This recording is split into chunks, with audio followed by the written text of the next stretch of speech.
everyone, welcome back to my channel, and today I'm going to be sharing with you my top 10 favorite K-pop albums. Now I actually own 8 of them, I'm missing 2 and I've been trying very hard to actually get them, so I'm actually going to start off with those 2 that I don't have. And the first one would be FX's Red Light album. It's their 3rd album and sadly their last album with Sully, because then she stops being part of FX and focuses on her acting. Anyway, I loved this album. I loved that era for all of them, and I love just about every single song on that album. I love the stages for Red Light, I think they're just really cool. So that's one, and then the second one is GOT7's Flight Log Turbulence. Again, just a really cool concept, just even the whole Flight Log concept. There's 3 albums to the Flight Log series, and Turbulence is the second one. Yes, second one. Yeah, it's the second one. With their title track, Hard Carry, I just love all of it. It was such a great year, and I think, oh, when did that come out? Did that come out in 2016? Yeah.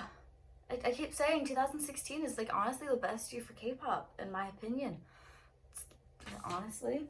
Okay, so the ones that I do have, and I also like to use these albums for people who are wanting to get into K-pop but don't know where to start. I feel like these albums are great starter albums, both for the music style in general as well as just the genre of music. I'm gonna start off with Pink's second mini album, Snow Pink. I love this album. It's one that I listen to a lot, and it has my favorite song, My, and then Yeah. I listen to those a lot. This is definitely one of my go-to like Pink albums. And again, Girls' Generation. Honestly, every Girls' Generation album, whether it's the group, subunit, or solo, iconic and everything.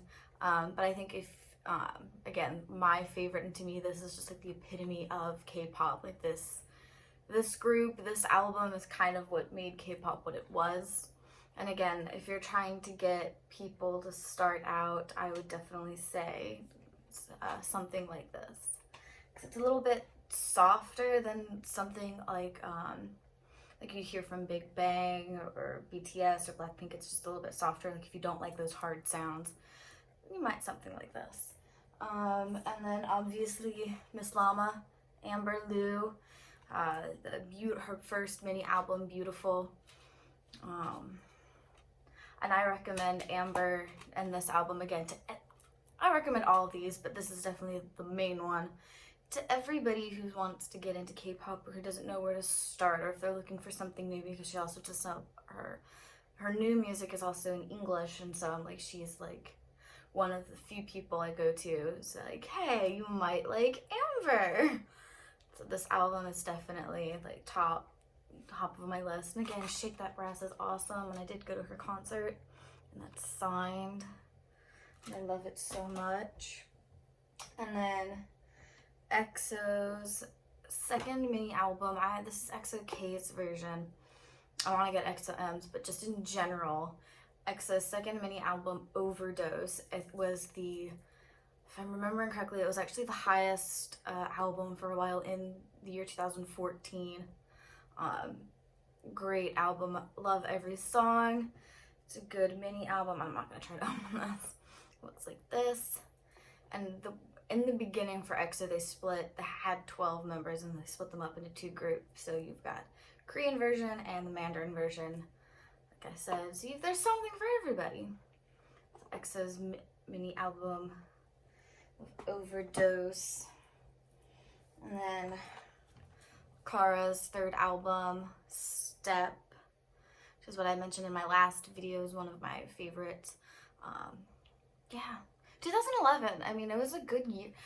I mean, there are so many good years for K-pop. In 2011, I think we had Girls' Generation, the Boys album, Pink debuted, B1A4 debuted, A lot of stuff was going on. This album, Step is a good song. Step is a very upbeat song, so if you like that kind of style, definitely check out Kara.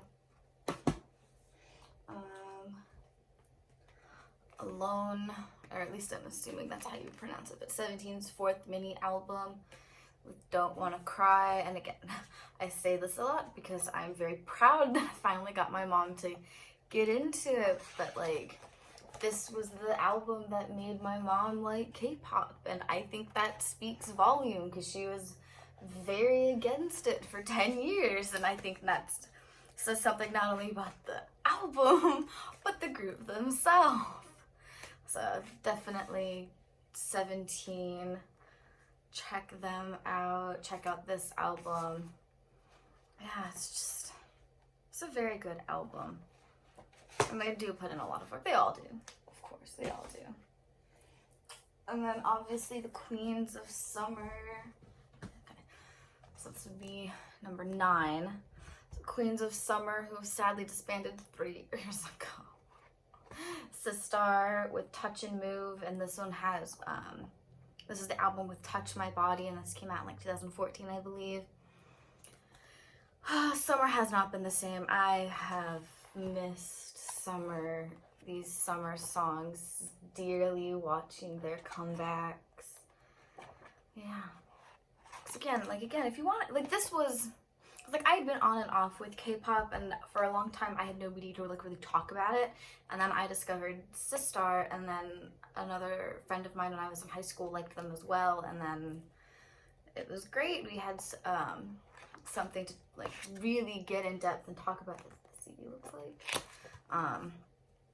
Yeah, so many good summer songs. Like, if you're looking for a good summer song, Sistar is the group to go to, 100%. And then, like, one of my top 10 favorite groups, SHINee. I love this album. So this is Hello. It's their second album, repackage. And I loved the song Hello. I listened to it so much. I loved it. I would just, even like watching it on YouTube, the music video, I adore it. It also has Lucifer as well. Yeah. This one, and this came out, I believe, in like 2010, so it's 2 years after their debut.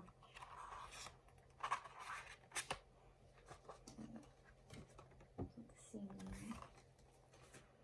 Yeah, so those are my top 10 albums, and again, I also use these as kind of like gateway albums for people who want to get into K-pop but don't really know where to start, don't know which group to like really support.